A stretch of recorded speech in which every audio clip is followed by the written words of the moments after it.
కాలం దగ్గరకు వచ్చేస్తుంది. ఇక ఫస్ట్ మన అటవీ శాఖ మంత్రి గారు పవన్ కళ్యాణ్ గారు చూడాల్సినటువంటి 3 రకాలు.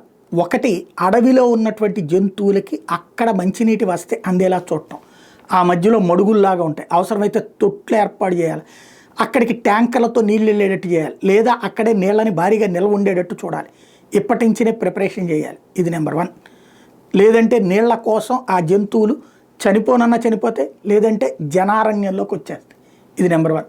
నెంబర్ 2, ఆహారం. అడవిలో ఆహారం ఈ టైంలో కరువు అవుతుంది కాబట్టి అక్కడికి ఆహారం అందించేటటువంటి ఏర్పాటు చేయాలి. దానికి అవసరమైతే ఈ అడవులకు సంబంధించినటువంటి పర్యావరణవేత్తలు వాళ్ళతో తెలుసుకోవాలి. వీళ్ళకి తెలుసు అసలు అటవీ శాఖ వాళ్ళకి.